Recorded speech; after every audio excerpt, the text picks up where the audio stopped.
जब कोई राजनीतिक विश्लेषक ये कहता है कि भाजपा बहुत लंबे समय तक भारत में राज करती रहेगी, तब तब लोग कहते हैं या विपक्षी पार्टियां कहती हैं कि ऐसा बिल्कुल नहीं होगा।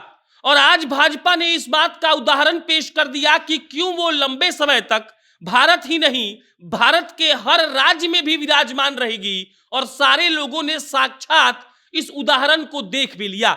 आज के परिस्थिति में जब रीजनल पार्टियां या फिर आप किसी भी राज्य की किसी भी पार्टी का नाम लेकर बोल दीजिए, उन पार्टियों का चुनाव लड़ने से पहले ही यह तय होता है कि फलना के बेटा जी बनेंगे सीएम और फलना के दामाद जी बनेंगे पीएम। उस दौर में भाजपा चुनाव लड़ती है, सीएम बदल देती है। और सबसे बड़ी बात देखिए कि जो बदला हुआ सीएम है वो एक शब्द नहीं बोलता है।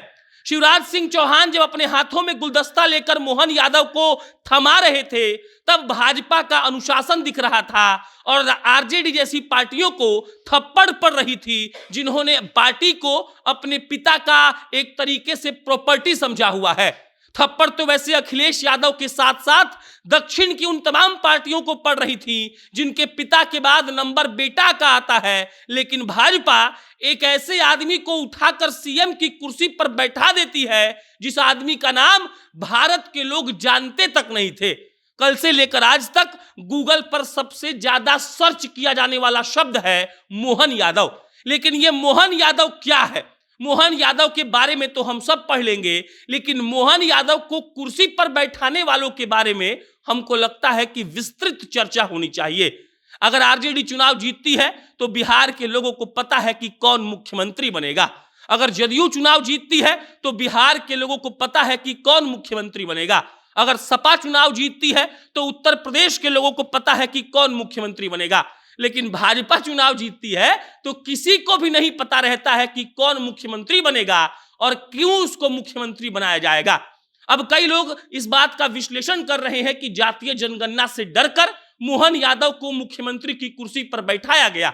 लेकिन वो लोग ये बात भूल रहे हैं कि डरना, हारना और जीतना राजनीति में नहीं होती है। राजनीति में चाल होती है और जो अच्छा चाल चलता है वो राजनीति में सबसे पहले पायदान पर खड़ा होता है। एक पल को अगर ये मान लिया जाए कि भाजपा ने जातीय जनगणना या फिर बिहार और उत्तर प्रदेश को साधने के लिए मोहन यादव को चीफ मिनिस्टर की कुर्सी पर बिठाया है, तब भी एक सवाल है कि शिवराज सिंह चौहान ने क्यों मुस्कुराते हुए अपने पद की आहुति दे दी। यहां पर सांसदी का टिकट अगर किसी का कट जाए तो वो आदमी मुंह फुला लेता है। आप याद करिए तेज प्रताप यादव को अपने घर वालों के खिलाफ जाकर भाई साहब ने कई सीटों पर अपने प्रत्याशी उतार दिए थे। लेकिन भाजपा का अनुशासन, भाजपा की लोकप्रियता और भाजपा का तौर तरीका ऐसा है जिसके सामने भारत की हर राजनीतिक पार्टी नतमस्तक है। और यह देखने को मिला मध्य प्रदेश में। विधायक दल के बैठक से पहले 1 मिनट पहले भी मीडिया को यह मालूम नहीं था कि कौन मुख्यमंत्री बनने जा रहा है। और इसको कहते हैं मैनेजमेंट। इसी मैनेजमेंट के बलबूते भाजपा हो सकता है कि 2024 में फिर से केंद्र में आ जाए। और आप इस बात को समझिएगा बहुत ही गौर से कि भाजपा का यह मैनेजमेंट ही उसको चुनाव जितवाएगा। अगर आरजेडी का कोई नेता एक बार कह दे कि हमको मुख्यमंत्री बनना है तो उसको टिकट तो छोड़िए, बिहार से भगा दिया जाएगा। लेकिन ये भारतीय जनता पार्टी है जो दरी बिछाने वाले को विधायक बनाती है, विधायक बन जाने के बाद उसको मुख्यमंत्री बनाती है और 3 बार के सिटिंग मुख्यमंत्री को हटाकर फिर से उस आदमी को मौका मिलता है जो कभी उस पार्टी के लिए दरी बिछाया करता था। भाजपा ने यह साबित किया है कि राजनीति कैसी होनी चाहिए। संभावनाओं का खेल अगर राजनीति को कहा जाता है तो दरी बिछाने वाले के पास भी इस बात की संभावना है कि वो मुख्यमंत्री बन सकता है। और यही पार्टी के कार्यकर्ताओं के जोश की वजह से भाजपा चुनाव जीतती रही है।